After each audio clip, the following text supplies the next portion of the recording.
በስመ አብ ወወልድ ወመንፈስ ቅዱስ አሃዱ አምላክ። በታኅሳስ 14 በስንክሳር ታስበው የሚውሉ በዓላትና የወንጌል ንባባት ስምዖን ዘመኑፍ ወሚናስ አረጋዊ ወመርምህናም ወእህቱ ሳራ ወተስካረ 16 እልፍ ሰራዊተ ንጉሥ አቶር ወአሞኔዎስ ወነሳሂት ወለተ ንጉሠ ሮም ወአርያኖስ ዘነግ ምስባክ።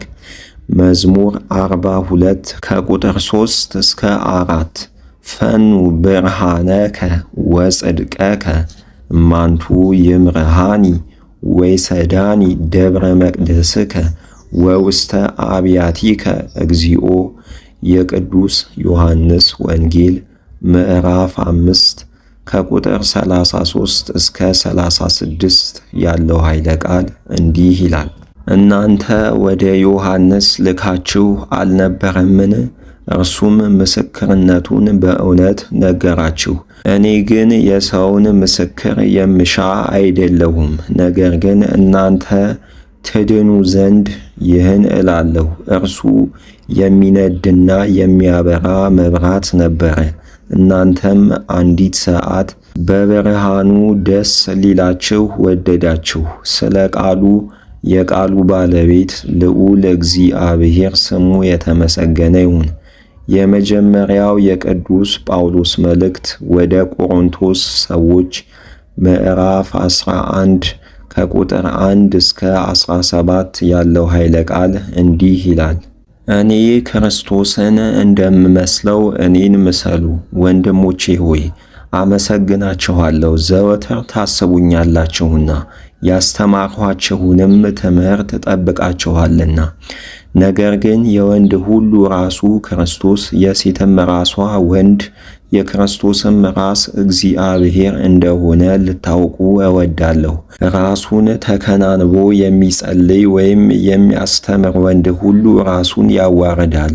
ራሷን ሳትከናነብ የምትጸልይ ወይም የምታስተምር ሴት ሁላ ራሷን ታዋርዳለች፣ ራሷን እንደ ተላጨች መሆኗ ነውና።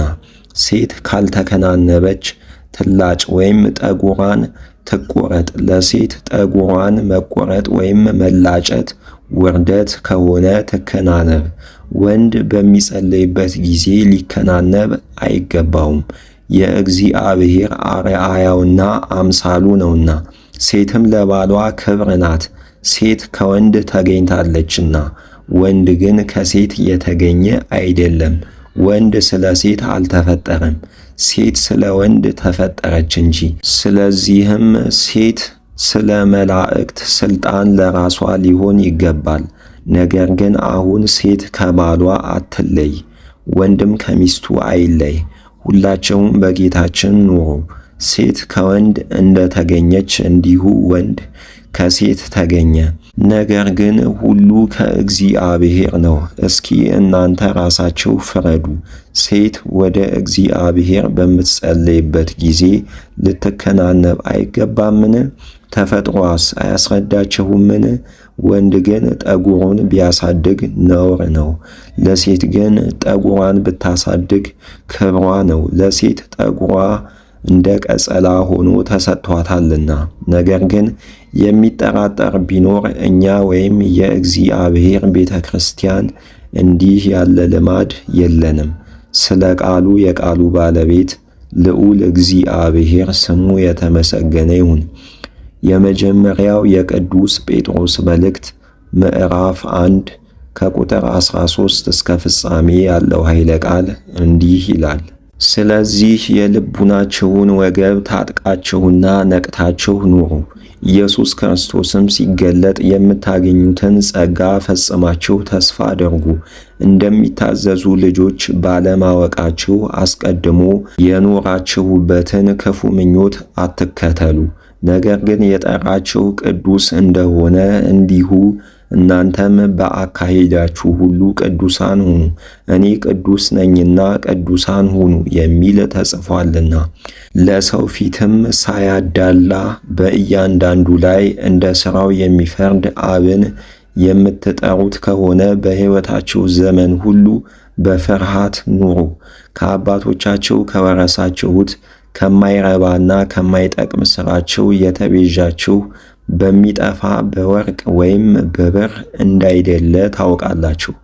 ነውርና እድፍ እንደሌለው እንደ በግ ደም በክርስቶስ ክቡር ደም ነው እንጂ ዓለም ሳይፈጠር የታወቀ በኋላ ዘመን ስለ እናንተ የተገለጠ ከሙታን ለይቶ ባስነሳው ክብርንም በሰጠው በእግዚአብሔር በእርሱ ቃል ያመናችሁ አሁንም እምነታችሁና ተስፋችሁ በእግዚአብሔር ይሁን። ሳትጠራጠሩ በፍጹም ልቡናችሁ ወንድሞቻችሁን ትወዱ ዘንድ ለእውነት በመታዘዝ ሰውነታችሁን አንጹ፣ እርስ በርሳችሁም ተፋቀሩ። ዳግመኛ የተወለዳችሁት ከሚጠፋ ዘር አይደለም፣ በሕያውና ለዘለዓለም በሚኖር በእግዚአብሔር ቃል ከማይጠፋ ዘር ነው እንጂ። ሥጋ የለበሰ ሁሉ እንደ ሣር ክብሩም ሁሉ እንደ ሣር አበባ ነውና፣ ሣሩ ይደርቃል፣ አበባውም ይረግፋል። የእግዚአብሔር ቃል ግን ለዘለዓለም ይኖራል። በወንጌልም የተሰበከላችሁ ቃል ይህ ነው። ስለ ቃሉ የቃሉ ባለቤት ልዑል እግዚአብሔር ስሙ የተመሰገነ ይሁን። የሐዋርያት ሥራ ምዕራፍ 8 ከቁጥር 18 እስከ 26 ያለው ኃይለ ቃል እንዲህ ይላል። ጳውሎስም እንደገና በወንድሞቹ ዘንድ ጥቂት ቀን ተቀመጠ። በሰላምም ሸኙትና ወደ ሶርያ በባሕር ተጓዘ። ጵርስቅላና አቂላም አብረውት ነበሩ። ስዕለትም ነበረበትና በክንክራኦስ ራሱን ተላጨ። ወደ ኤፌሶንም ደረሱ። በዚያም ተዋቸውና እርሱ ብቻውን ወደ ምኵራብ ገብቶ አይሁድን ተከራከራቸው። እነርሱም ብዙ ጊዜ እንዲሰነብት ማለዱት፣ ነገር ግን አልወደደም። ከዚህም በኋላ በሚሸኙት ጊዜ እግዚአብሔር ቢፈቅድ እንደገና እመለሳለሁ። አሁን ግን የሚመጣውን በዓል በኢየሩሳሌም ላደርግ እወዳለሁ አላቸው። ከኤፌሶንም በመርከብ ሄደ፣ ወደ ቂሳርያም ደረሰ። ከዚያም ወጥቶ ለቤተ ክርስቲያን ሰላምታ ከሰጠ በኋላ ወደ አንጾኪያ ሄደ። ጥቂት ቀንም ተቀመጠ።